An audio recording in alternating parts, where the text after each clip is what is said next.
भोलेनाथ की तुमको भक्तों कथा सुनाते हैं, पावन कथा सुनाते हैं। महादेव और नीलकंठ भी जो कहलाते हैं, हम कथा सुनाते हैं।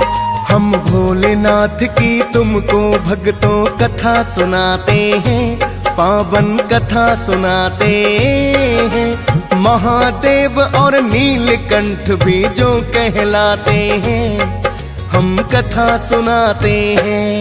ये शिव ही है महाकाल, जो काल को देते टाल। ये शिव ही है महाकाल, जो काल को देते टाल। भक्तजनों, आज हम भगवान भोलेनाथ की कुछ कथाओं का वर्णन करेंगे। पुराणों में इनके चमत्कार की अनेकों ही कथाएं वर्णित हैं। उन्हीं पावन कथाओं में से हम आपको कुछ कथाएं सुनाएंगे। आशा करते हैं आप भगवान भोलेनाथ की महिमा वर्णन सुनकर पुण्य प्राप्त करेंगे। प्रिय भक्तों, भगवान भोलेनाथ को महाकाल के नाम से भी जाना जाता है।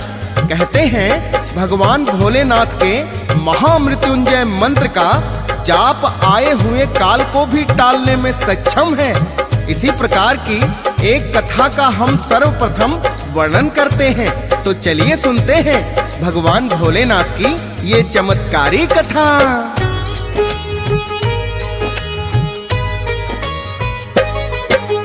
ऋषि मृकंडू हुए हैं भक्तों शिव के भक्त महान, और उनकी पत्नी थी जिनका मरुधति था नाम। किंतु अनेकों वर्षों तक उन्हें ना संतान हुई। पुत्र की प्राप्ति का उपाय खोज रहे थे कोई। करने लगे हैं भोलेनाथ की दोनों ही कठिन तपस्या। एक ही पुत्र चाहे हो जाए, मन में यही थी इच्छा। भोलेनाथ उनकी भक्ति से प्रसन्न है बड़े हुए। साक्षात दर्शन आकर के पति पत्नी को दिए। पति पत्नी भोले के चरणों में गिर जाते हैं, पावन कथा सुनाते हैं। महादेव और नीलकंठ भी जो कहलाते हैं, हम कथा सुनाते हैं। ये शिव ही है महाकाल, जो काल को देते टाल। ये शिव ही है महाकाल, जो काल को देते टाल। भक्तजनों, भगवान भोलेनाथ ने जब ऋषि मृकंडू और उनकी पत्नी को दर्शन दिए तो दोनों ने भोलेनाथ को साष्टांग प्रणाम किया। भगवान भोलेनाथ ने उन्हें वरदान मांगने को कहा। तब ऋषि श्री मृकंडू और उनकी पत्नी ने भगवान भोलेनाथ से पुत्र की प्राप्ति की इच्छा जताई। भगवान भोलेनाथ ने उन्हें दो विकल्प दिए, एक अल्पायु बुद्धिमान पुत्र की और दूसरा दीर्घायु मंद बुद्धि पुत्र की। ऋषि मृकंडू ने भोलेनाथ से बुद्धिमान पुत्र का ही वरदान मांगा। परिणाम स्वरूप उन्हें बड़ा ही बुद्धिमान पुत्र प्राप्त हुआ, जिसको पति पत्नी ने मार्कंडेय नाम दिया। किंतु भगवान भोलेनाथ के वरदान स्वरूप उनकी आयु सिर्फ 16 वर्षों की थी।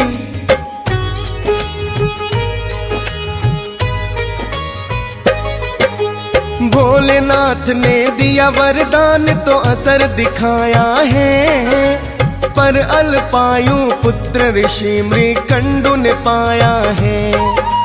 पति पत्नी ने मार्कंडेय जिसे नाम दे दिया है, किंतु बुद्धिमान बड़ा ही उनका पुत्र हुआ है। जान गए अल्पायु मेरी 16 वर्षों की है। जब तक सांस चलेगी शिव की करनी भक्ति है। बुद्धिमान था मृत्यु के भय से ना घबराया है। भोलेनाथ की भक्ति में बस ध्यान लगाया है।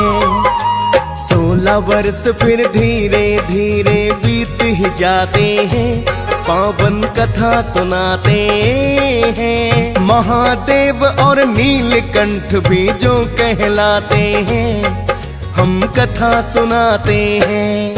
ये शिव ही है महाकाल, जो काल को देते टाल। ये शिव ही है महाकाल, जो काल को देते टाल। भक्तजनों, जब ऋषि मार्कंडेय ने जाना कि वो अल्पायु हैं, तो उन्होंने अपना सारा जीवन भगवान भोलेनाथ की भक्ति में बिताने का निश्चय किया और 16 वर्षों तक भगवान भोलेनाथ की कठिन तपस्या की। 16 वर्ष पूर्ण होते ही यमराज उन्हें लेने के लिए आ जाते हैं, तो ऋषि मार्कंडेय भागकर काशी पहुंच गए, किंतु यमराज ने उनका पीछा नहीं छोड़ा। तो ऋषि मार्कंडेय शिवलिंग से जाकर लिपट गए और भगवान भोलेनाथ का आवाहन करने लगे। उनकी पुकार सुनकर भोलेनाथ वहां स्वयं प्रकट हो गए और ऋषि मार्कंडेय को अमृत का वरदान दे दिया। ऐसे कृपालु हैं मेरे भोलेनाथ।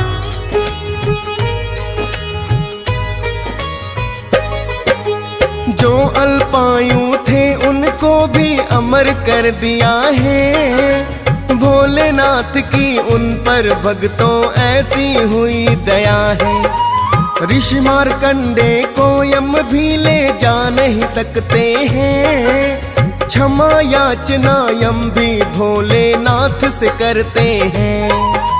महामृत्युंजय मंत्र की भक्तों ऐसी शक्ति है। जाप करे तो आए काल को टाल वो सकती है। प्रकट स्वयं ही भोलेनाथ ने मंत्र ये कर दिया है। जो करते हैं जाप मंत्र का होती उन पे दया है। महामृत्युंजय मंत्र की महिमा ऐसी बताते हैं, पावन कथा सुनाते हैं। महादेव और नीलकंठ भी जो कहलाते हैं, हम कथा सुनाते हैं। ये शिव ही है महाकाल, जो काल को देते टाल। ये शिव ही है महाकाल, जो काल को देते टाल। भक्तजनों, भगवान भोलेनाथ ऐसे वरदानी हैं कि थोड़ी सी भक्ति से प्रसन्न हो जाते हैं। इन्हें प्रसन्न करने के लिए किसी विशेष पूजा की आवश्यकता नहीं। सच्चे मन से की गई क्षण भर की भक्ति से ही भोलेनाथ प्रसन्न हो जाते हैं। और यदि सोमवार का व्रत किया जाए तो भगवान भोलेनाथ की विशेष कृपा प्राप्त होती है। ऐसी ही एक पौराणिक कथा का अब हम वर्णन करेंगे।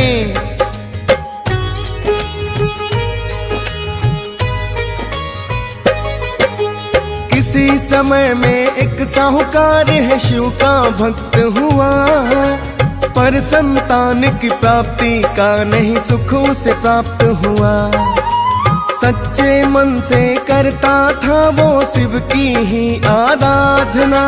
साहूकार की पूर्ण हुई ना किंतु मनोकामना। माता पार्वती ने एक दिन फिर ये शिव से कहा है, क्यों ना अब तक इसे पुत्र का आपने वर दिया है। आप सदा ही स्वामी भक्तों की विनती सुनते हैं। सच्चे मन से आपकी साधना जो भी करते हैं, क्यों नहीं पुत्र का वर इनको फिर देना चाहते हैं। पावन कथा सुनाते हैं। महादेव और नीलकंठ भी जो कहलाते हैं, हम कथा सुनाते हैं।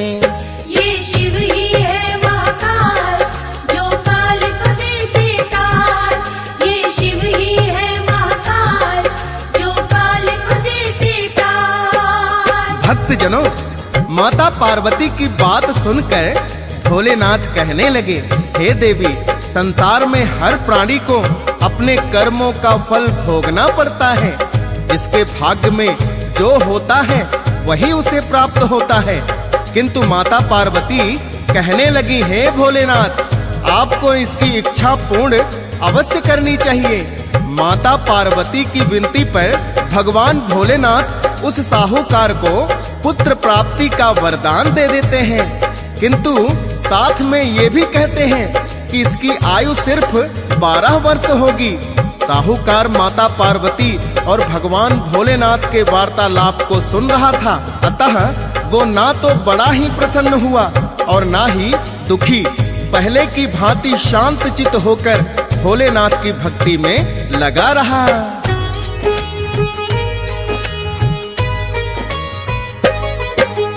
फिर साहूकार के घर में तो एक पुत्र का जन्म हुआ है। अल्पायु है किंतु पुत्र साहूकार जानता है। धीरे धीरे 11 वर्ष का जब है पुत्र हुआ, विद्या प्राप्त करने को उसे काशी में भेज दिया। अपनी पत्नी के भाई को साहूकार बुलाया, ले जाओ इसको काशी में, उसको इतना बताया। रास्ते में मिले जितने ब्राह्मण दान दक्षिणा देना, और पुत्र की दीर्घायु का वर भी मांग लेना। सिद्ध पुरुषों के वचन कभी कभी सत्य हो जाते हैं, पावन कथा सुनाते हैं। महादेव और नीलकंठ भी जो कहलाते हैं, हम कथा सुनाते हैं। ये शिव ही है महाकाल, जो काल को देते टाल। ये शिव ही है महाकाल, जो काल को देते टाल। भक्तजनों, साहूकार ने अपने साले को बहुत सा धन देकर विदा किया और कहने लगे, मेरे पुत्र को काशी में ले जाकर शास्त्रों की विद्या का ज्ञान दिलवाएं। रास्ते में आपको जितने भी ब्राह्मण मिले, उन सबको उचित दान दक्षिणा देना और उनके चरणों में वंदन करना। किसी ब्राह्मण के मुख से यदि पुत्र को दीर्घायु का वरदान मिल जाए तो हमारी साधना पूरी हो जाएगी। साहूकार के कहने पर मामा अपने भांजे को लेकर काशी की ओर चल दिया। चलते चलते दोनों एक नगर की सीमा में आकर रुक जाते हैं। दोनों जिस नगरी में रुके थे, उस दिन उसी नगर के राजकुमार का विवाह था, किंतु राजकुमार एक आंख से काना था। राजा ने जब साहूकार के पुत्र को देखा तो उसके मन में विचार आया, क्यों ना इस लड़के को अपने पुत्र की जगह ले जाकर राजकुमारी से ब्याह करा दूं और बाद में इनको बहुत सा धन देकर विदा कर दूं।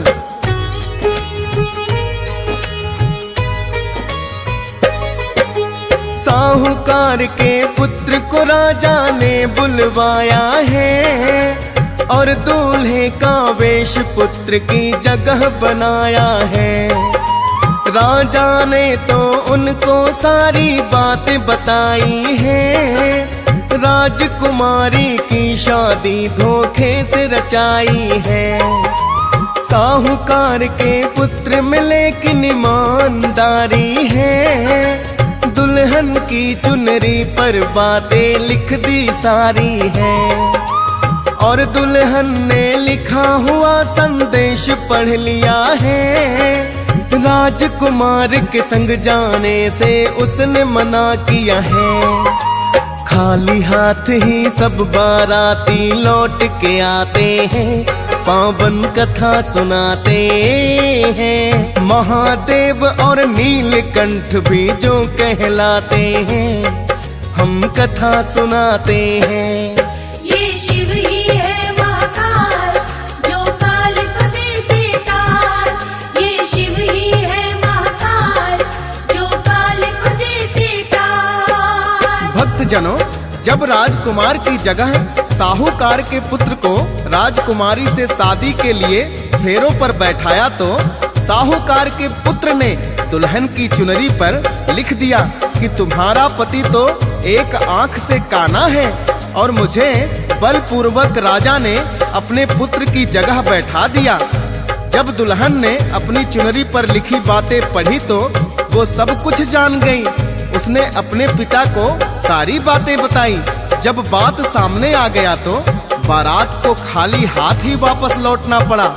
राजकुमारी के पिता ने साहूकार के पुत्र की ईमानदारी की खूब प्रशंसा की और उसे बहुत सा धन देकर काशी की ओर विदा कर दिया।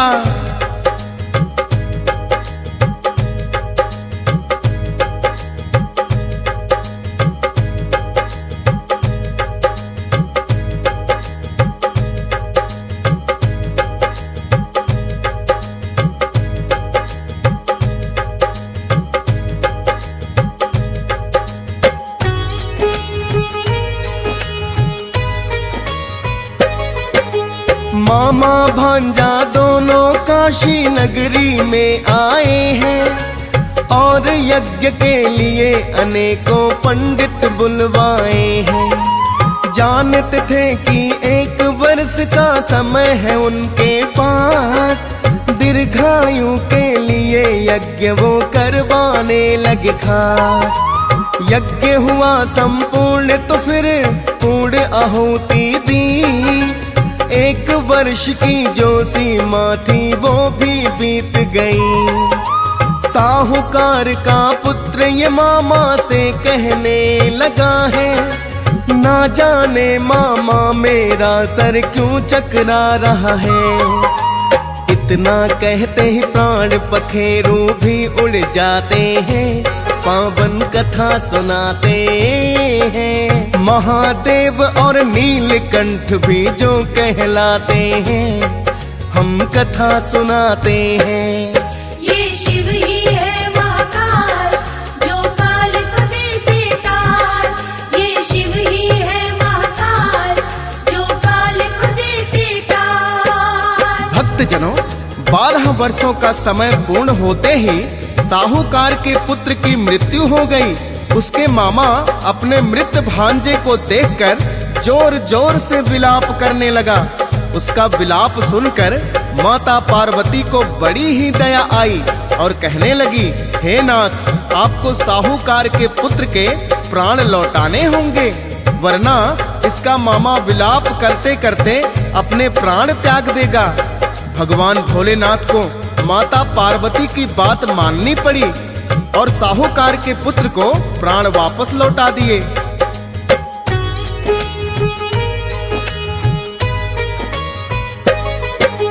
भोलेनाथ ने जिसे दिया अल्पायु का वरदान, माता पार्वती की विनती भोलेनाथ गए मान।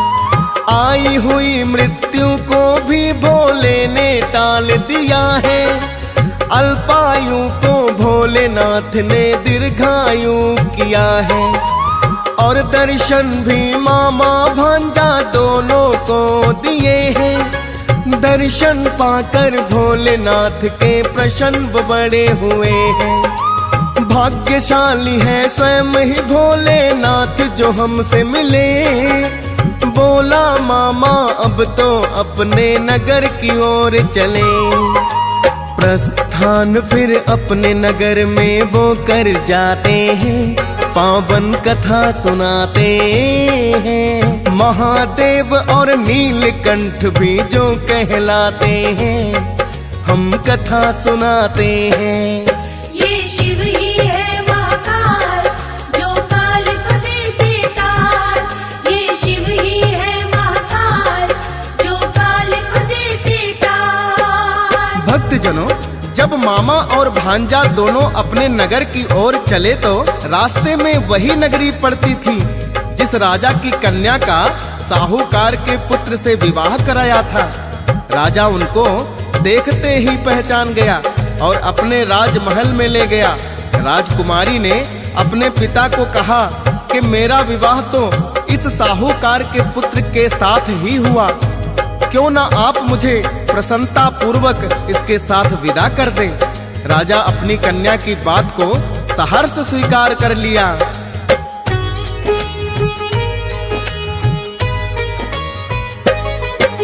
साहूकार के पुत्र से फिर तो राजा कहने लगा, मेरी पुत्री का आपके साथ ही संपन्न हुआ विवाह। पत्नी रूप में आप मेरी पुत्री को अपनाए, मैं चाहता हूँ करके विदा इस घर में ले जाए।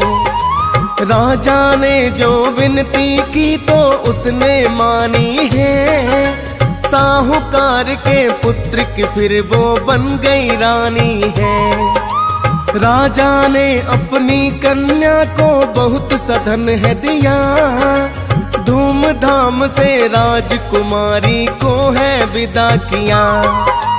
फिर तो लौट के अपने नगर में वो आ जाते हैं, पावन कथा सुनाते हैं। महादेव और नीलकंठ भी जो कहलाते हैं, हम कथा सुनाते हैं। ये शिव ही है महाकाल, जो काल को देते टाल। ये शिव ही है महाकाल, जो काल को देते टाल। भक्तजनों, इस प्रकार भगवान भोलेनाथ की कृपा से साहूकार के पुत्र को दीर्घायु के साथ साथ राजा की कन्या भी पत्नी के रूप में प्राप्त हुई। ऐसे कृपालु हैं मेरे भोलेनाथ। जब वह अपने नगर में वापस आए तो साहूकार के पुत्र ने अपने माता पिता को सारी सच्चाई बता दी। इतना सुनकर साहूकार भूले नहीं समाये और भोलेनाथ की भक्ति में लीन हो गए।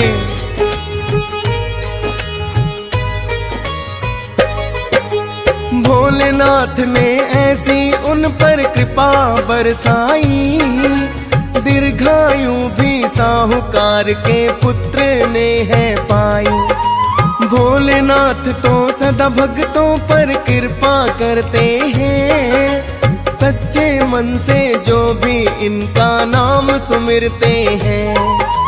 सोमवार के व्रत में यही कथा सुनी जाती है, भोलेनाथ की कृपा भक्तों पर हो जाती है। भोलेनाथ की कथा को सुनता हंस राज रल्हन, डीएस पाल भी करता उनके चरणों में वंदन। फौजी सुरेश से लाखों भक्त भी शीश झुकाते हैं, पावन कथा सुनाते हैं। महादेव और नीलकंठ भी जो कहलाते हैं, हम कथा सुनाते हैं।